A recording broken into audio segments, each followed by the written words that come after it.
ഇതെന്താണെന്ന് മനസ്സിലായോ? നമ്മൾ ചെറുപ്പം മുതലേ കണ്ടിട്ടുള്ള തീപ്പെട്ടിക്കോലാണ്. പക്ഷേ ഇത് നമ്മളെല്ലാവരും ഉപയോഗിച്ചിട്ടുമുണ്ട്, കണ്ടിട്ടുമുണ്ട്. ഇതെങ്ങനെയാണ് ചെയ്യുന്നതെന്ന് കണ്ടിട്ടുണ്ടോ? എങ്ങനെയാണ് ഇതിൻ്റെ പ്രോസസ്സിങ് കണ്ടിട്ടുണ്ടോ?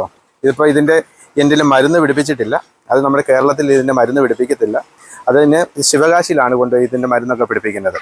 അപ്പോൾ ഇതിൻ്റെ പ്രോസസ്സിങ് എങ്ങനെയാണ് നടക്കുന്നതെന്ന് നമുക്കിതൊന്ന് കാണാം. ഇത് കുണ്ടറയ്ക്ക് അടുത്തുള്ള സ്ഥലമാണ്. കൊല്ലം കുണ്ടറയ്ക്ക് അടുത്തുള്ള സ്ഥലമാണ്. അവിടെ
നോക്കാം. അവിടത്തെ കൂടെ കളർ കിട്ടുമെന്ന് അറിയോ? ലൈറ്റ് കറക്റ്റ് വരുമെന്നറിയോ?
അപ്പോൾ ഇവിടെ നിന്ന് ഇത്രയും കാര്യങ്ങൾ പ്രോസസ്സ് ചെയ്തിട്ടാണ് ഇനിയും ശിവകാശി എന്ന് പറഞ്ഞ തമിഴ്നാട്ടിലെ സ്ഥലത്തേക്കാണ് ഇത് മരുന്ന് വെക്കാൻ വേണ്ടി പോകുന്നത്. അപ്പം നമ്മുടെ കേരളത്തിൽ അതിനുള്ള പെർമിഷൻ ഇല്ലാത്തത് കൊണ്ട് ശിവകാശി പോയിട്ടാണ് ഇതിന് മരുന്നെല്ലാം വയ്ക്കുന്നത്. അത് അവിടെ നിന്നെല്ലാം പ്രിപ്പയർ ചെയ്ത് ബോക്സിലാക്കിയാണ് നമ്മുടെ കൈകളിൽ തീപ്പെട്ടി വരുന്നത്. പിന്നെ അതുപോലെ ഇഷ്ടമായാലും ഇല്ലെങ്കിലും അതിനനുസരിച്ചുള്ള കമൻറ്റ് ചെയ്യണം. നിങ്ങൾ മാക്സിമം ഈ വീഡിയോ ഷെയർ ചെയ്ത് കൊടുക്കണം. Okay, thank you so much.